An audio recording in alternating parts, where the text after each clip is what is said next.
Welcome to the Econ Dev Show. We explore the strategies, ideas, and insights that are driving economic development forward into the future. You'll hear new insights from passionate EDs about their successes and struggles, and you'll learn from attraction and retention experts about how to apply actionable strategies inside your EDO. We'll help take your organization, your community, and your career to the next level. Here's your host, Dane Carlson. Welcome back to the Econ Dev Show. Today, I'm here with Sarah Thompson. I asked Sarah to be on the podcast because just before Christmas, she was in issue 40 of Economic Developers and Developers in the News. That's the newsletter that we publish on Wednesday, where we detail the economic developers from all across the country and increasingly around the world and where they appeared in the news. I'm going to read you a brief bit from the story that she appeared in. Sarah Thompson grew up in small-town Iowa and witnessed firsthand the decline of the downtown in her hometown of Radcliffe. Like many teenagers, she planned to leave for college and never come back. She left in 1988 to pursue an English degree at the University of Iowa and moved back to Radcliffe with her husband Cale in 1999 when her father died. They moved into her family home where they've raised 2 children and still live today. Now the owner of the consulting firm Rural Revitalization, it's difficult to say, Thompson thinks growing up in Radcliffe was influential in shaping her passion for rural economic development. Sarah, welcome to the show. I'm excited to be here. Excellent. I'm excited to have you. So tell us briefly, is there anything to add to your story other than what I just read? Tell us a little bit about yourself. Okay, yeah, obviously there's always more to add to the story, right? I went off to college. I lived in Iowa City. I don't know if you're familiar with Iowa, but University of Iowa is where I went to school in Iowa City. I loved it there. We got married very early. I was young and I finished my degree in 1990. My husband decided then to go to school in Ames, Iowa, which is the other rival school, Iowa State University. And we moved back this way. My dad died in 98. We put the house on the market, hoping that it would sell, and it didn't. So we thought, why are we paying rent? So we will move in and maybe fix up the house and sell it. And obviously we're still here. After that, I worked at a bookstore, then I owned my own bookstore. Then I got into tourism and event planning for a small town called Story City. From there, I became a Main Street director in Lansing, Iowa, which is a town of 999 people. And then I moved back this way to our house again and worked for Hamilton County for a while in economic development. And then in 2018, I went off on my own as a consultant to work with other rural communities. I have a real affinity for communities that are small who think they can't do it, but they. I'd imagine that's probably relatively common, especially in your part of the country. What do you do for these communities? Different things, but what I specialize in, or what I feel like I specialize in, is any communities that don't already have some sort of nonprofit economic development board working in their community or volunteering in their community. I will come and help you set up, get your nonprofit status, figure out what you want to do. I also, if the community already has an economic development group, then I might work with them on their strategic planning for what they want to get done in the next 5 years or the next 10 years. I always say 20 years is going to go by whether or not you do anything. So you might as well have something to show for it in 20 years. Right. And then I work with businesses sometimes, ideas on how to lay out the store, how to do different things like that, to market, get more people to show up, that kind of thing. Sure. So when you work with these cities or these communities or small towns that don't have an economic development organization, who is it that hires you? Who brings you to town? Who decides we need an economic development organization and we need you to help create it? Sure. A lot of times it's someone on the city council who just sees another community has this economic development board and they're doing all these things. Someone on the city council will bring me in. Or there are other times I was asked to a small community because the person who asked me worked in a different small community who have an economic development group that are getting things done. And so I was in the Main Street world for 13 plus years. And so I know a lot of people all throughout the state, and that kind of helped with word of mouth and getting my story out there. That newspaper article in December was a godsend, and it has really helped. In 2020, I wasn't sure if I was going to keep going with my consulting business. Sure. Obviously, I couldn't go to any community or get any work. And so I was coming up with other ways to make money. And then that article came out, and that was very helpful. Excellent. I'm glad that I found that. I was really inspired when I saw that. I thought, oh, this is an excellent story. You have I don't know, it just seems like how it, should work, because that's a positive development that small towns are thinking about economic development, and that there is someone that understands it and can come in and walk them through the steps of getting started. Let's talk about that. When you come into a small community and maybe a council member has brought you in, has paid to bring you in, and you sit down with everybody in the community who is interested in participating. Obviously, you want to be very inclusive and allow everybody who has an interest in this to participate, because eventually you're going to leave and they're going to need to run it and manage it and handle all of the details on their own. So you want people that are enthusiastic about it.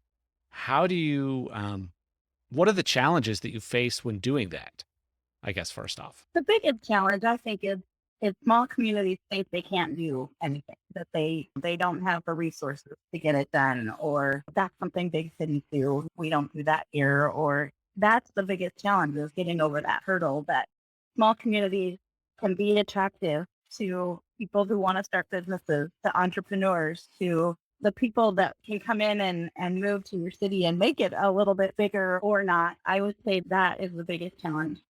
One of the other challenges is getting people to consensus, which is more in my strategic planning area. Like, what do we want to get done, and how do we get that done? Sometimes the smallest thing will derail a project, and it's not even related to what they're trying to get done. It's like some offshoot. In one community I worked with, they wanted to apply for a grant that would do streetscape work, and they could apply for $500,000 if their town had 1,000 people or more, and they could apply for $250,000 if there were a town of 999 or less.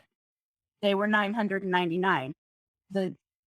It got derailed because they couldn't decide whether or not to review the census to see if there was one more person in town. They spent their whole time talking about that, and then the whole project just fell through. Those are the problems that I come up with. That's small town life, isn't it? It is. Whatever is the big issue in the community is, sometimes from the outside we can just see it and know, oh yeah, if you guys just put that aside for a second, you'll be okay. But yeah, that's really hard. So if, let's say, you came into a hypothetical small town, a town of about 1,000 people who thinks they can't do anything, what are some examples of some things that they could do? What are some ideas that you would bring? So the first thing I would do is come into the town, and sometimes I come in beforehand just to see how it looks before they show me all the highlights, Sure. right? You 'Cause they're secret just gonna shop it. show me Yeah. they show me the best part, and sometimes they'll show me the things that they want to get done. But I like to sneak in and see what they have going on, and then I will make my recommendations based on that. So a lot of times it's just, let's start with the low-hanging fruit. Let's put planter boxes on Main Street and benches and make it look more attractive. If there's empty buildings, can we use the windows and highlight another business that is going in town? Let them put a window display in a downtown building that's empty. Make the building look like you want it to look, or somebody's in there, and then people can see, oh, that could be an ice cream shop, or oh, that could be a shoe store, or whatever it is they think they want. That's the second thing, is what do we recruit? And I always tell them, first look at what's here, and is there things that those businesses could add? If you have a hardware store but you don't have a grocery store, could the hardware store add a shelf of milk and eggs and butter and cheese and that kind of thing? And so that's how I start, is what do they need really, and what can we get done in a reasonable amount of time? Sure. I've been in small towns, and I think many of us have been in small towns, and we have experienced people who really like it in the small town. They just absolutely love it, and they moved there at some point, or they've lived there their entire life, and their families have lived there for generations, and they really like it how it was 10 years ago, or they like it 50 years ago, or even today. And they have this feeling where they want to have been the last person to have moved to this small town. They don't want it to change at all. Do you experience that as well? I do. And around here, at least, there's over the last 30 years, there's been a lot of school consolidations, right? So a lot of towns have lost their school, or maybe they had a K through 12 and now they just have an elementary school or whatever. And I was talking to someone and they were like, we lost the school. And I said, when did you lose? And they're like, 1989. I said, I'll give you like 5 years where you can commiserate that you lost the school. But after that, you need to pull yourself up and figure out, what can we do? We don't have the school, but what can we bring? What can we do? How can we market ourselves to at least have people moving in or having a store downtown or whatever? So a lot of it is just they think they can't do. And I say, no, if you could do it, what do you want to do? And then we go from there.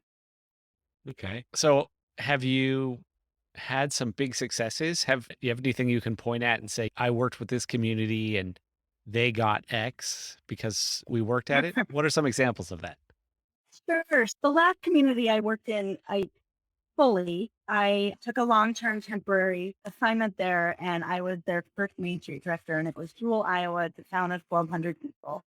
And I certainly wasn't the first person to come in and help them. They have been helping themselves for the last, probably since the late 80s. When I started working in Hamilton County, they were one of the communities that I worked with. And then when I left that position, they asked me to come and be their first Main Street director on their own. And one of the things that we did is they had spent the last 30 years redoing all their buildings. So all their buildings are done and beautiful, and now not rent a building in that community. At one point, they had 13 empty buildings, and now but they had 2 empty spaces in the course of getting all their businesses done or buildings done. There was 2 that had to come down. And so in 2020, we put up we called it the Vendors Village. And it was not just me, but it was a business improvement committee that we bought 3 little sheds and put them on the lot. We have electricity running to them. And then we set those up to be kind of incubator spaces. So a business could come in and rent it for the weekend and sell something. They could come in for a week, for a month. As soon as we got them all open, all 3 of them got rented for a year. So there's 3 new businesses in downtown Jewel that would not have been able to be there because they didn't have space to be in. And then what they were hoping at the time to put in an infill building. So we were thinking that these people could move from their little sheds to a bigger building if their business worked out. And so far, all 3 businesses are doing well, and it's really exciting to see.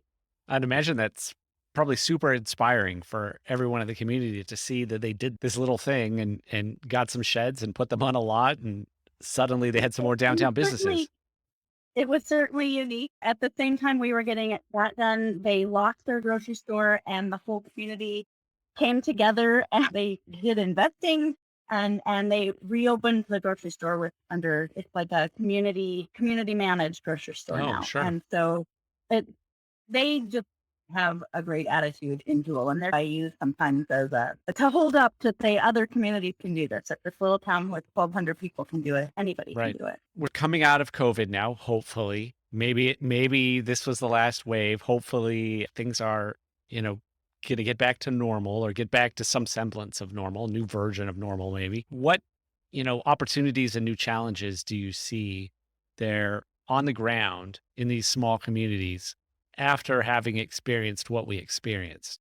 So one thing that has happened positively for small towns in Iowa is a lot of people during COVID who lived in bigger places were, maybe I want to move to a smaller location. And then another thing that has happened because of COVID is the prices of everything have gone up. Well, you're going to get a lot better deal on rent in a building in a town of 3,000 people than you are in, Des Moines or a larger town.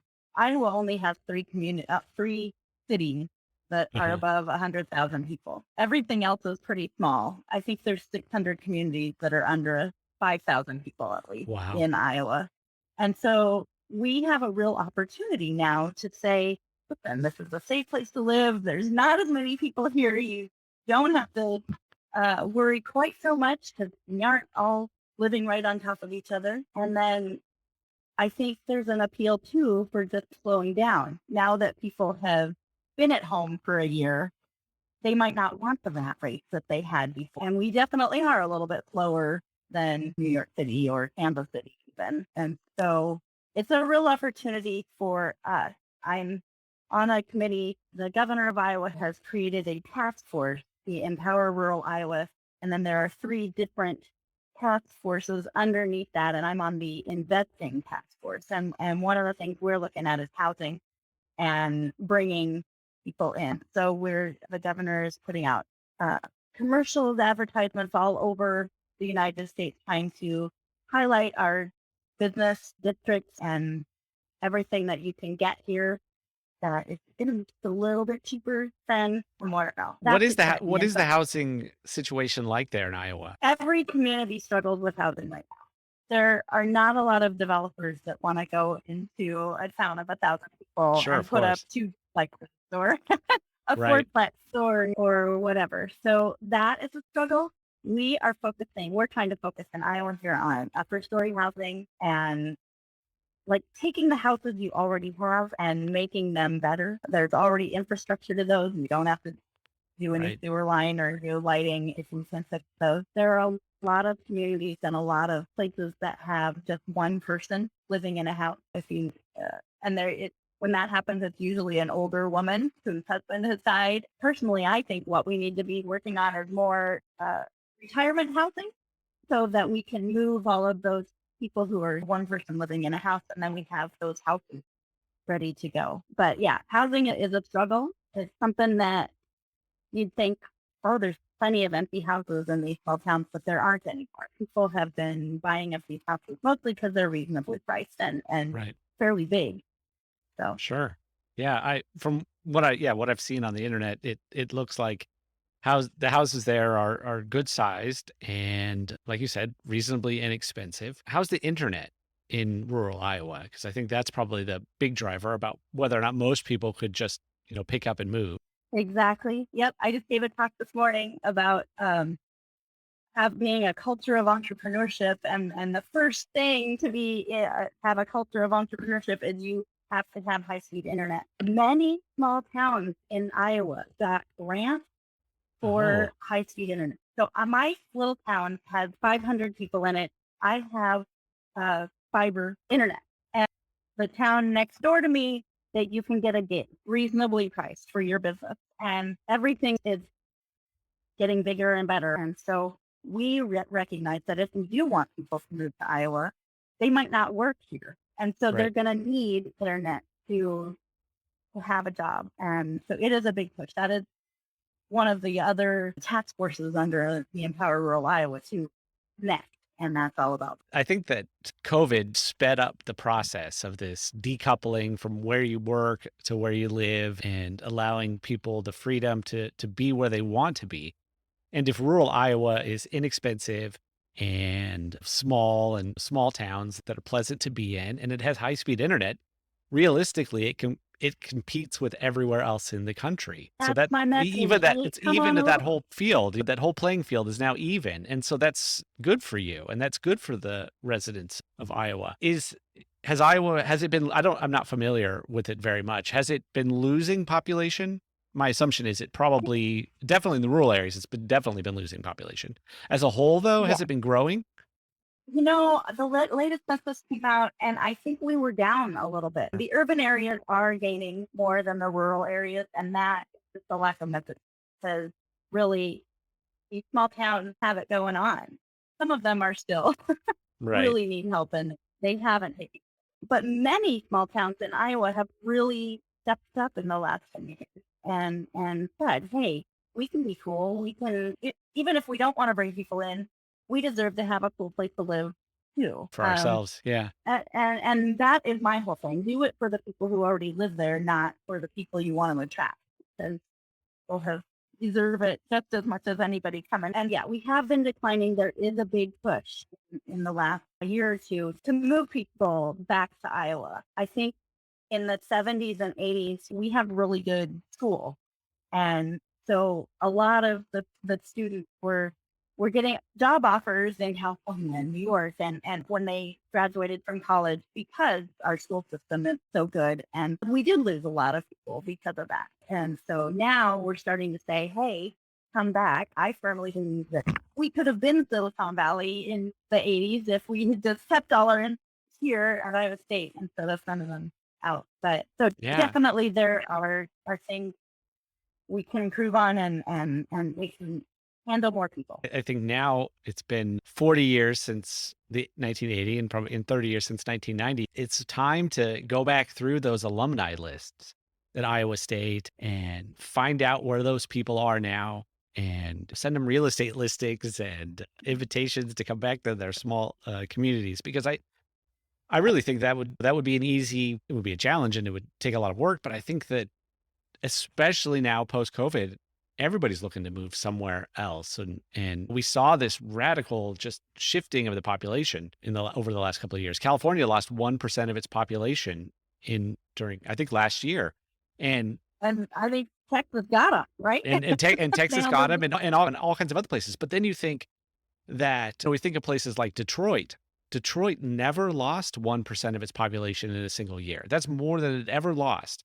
And Right. that's just people picking up and moving. I grew up in California and my parents and my grandparents all moved to California about the Depression, basically.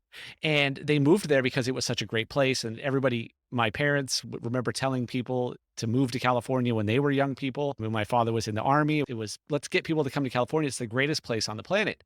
And now things have shifted and so places that are up are now down and places that were down are now up. And I'm sure that Iowa could be part of that. I agree. I agree. My sister is older than me, and she and her husband moved out to California in the 80s, and they have been there. They raised some children. They have 7 grandchildren in California. Every once in a while, I hear them say something like, now that we're retired, maybe we should move back to Iowa. They never will. They're out there. We could get the whole family to come back. Exactly. I do think that there was a big push. Everybody moved west in the 80s and the 90s, and now it's time to come home. And that's who we're trying to recruit, those people who are in their 30s and 40s to come back because they have some life experience. They have maybe more money than a college freshman does, and Right. they're going to put their kids in their school. And so we're really trying to bring back the 35 to 45 in Iowa. I think that makes perfect sense. We spent the last 40, maybe 50 years in the United States where people stopped moving. They did in the 80s and the 90s, they did move to California, but people in the United States used to move we're a population of people who've moved. Your ancestors didn't grow up in Iowa. At some point they moved there. And I had ancestors that went through Iowa and eventually they moved on and went somewhere else. And I think we're probably coming back to this time when you move for the opportunity and you develop a better quality of life someplace and people move there and yeah, it's especially with all of the resources that we have now, especially with the internet, especially with low cost air travel and just all of that. You can live anywhere now. Why not live someplace that's nice? It's true. And if you can live here during the bulk of the year and have a low cost of living, and then you can afford to travel in the winter when it's cold. Or Yeah. so many people here are snowbirds once they hit retirement, and I get it.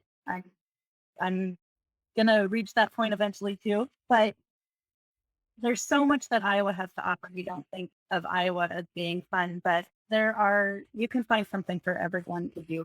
And so I, I hope that people would give Iowa a shot because it is a fun place to live. And I feel like we're up and coming. People know about us every 4 years, but the rest of the time they don't Right. really change. I hope that changes. And I think that with the work that you're doing, both in the local communities and on the governor's task force, I think it's going to have an impact. Thank These you. are I things hope these so. are things that weren't happening before. And just the fact that they're happening now and the fact that you're there on the ground, it's going to have an impact. If any of our listeners would like to reach out to you and maybe hire you or pick your brain even, and what's the best way for them to get into contact with you? Sure. So I'm on Facebook, Rural Revitalization LLC on Facebook. My email is Sarah, SARAH, at rural-revitalization.com. I also have a website, ruralrevitalization.com. There is a hyphen between rural and revitalization for the website as well. Yeah, so those are the best ways to find me. You can go to my Facebook page and use Messenger. I use Messenger. My cell phone is on my website, so you can find that there. I don't know when it's out here, but if anybody wants to go to the work of finding it, that's perfect. It's there. Good. Excellent. Sarah, you've been an excellent guest, and I've learned so much about Iowa and so much about rural communities that I hadn't thought about. And like I said, I lived in a rural community, so I thought I had thought of everything. But just, I think your idea about putting these little sheds on the vacant lot, I think that was phenomenal. I never had heard of that. And like I said, I never thought of that myself. So I think that's interesting. I mean, I'm sure that can work all kinds of places. That was a collaboration, but we came to that, and that's brilliant. It is absolutely brilliant. I hope that other people steal it and they use it. They take it. And what is it that they say in the Chamber of Commerce world? Plagiarize and localize, bring their ideas to your own communities. Like I said, you've been a fantastic guest. Thank you so much today. Best of luck to you. And I hope to hear from you again in the future. Thank you so much for having me. You're welcome. You've been listening to the Econ Dev Show with Dane Carlson. If you're an economic developer who never stops learning, for more expert strategies, fresh insights, and new ideas to take your career, organization, and your community to the next level, visit us on the web at econdevshow.com.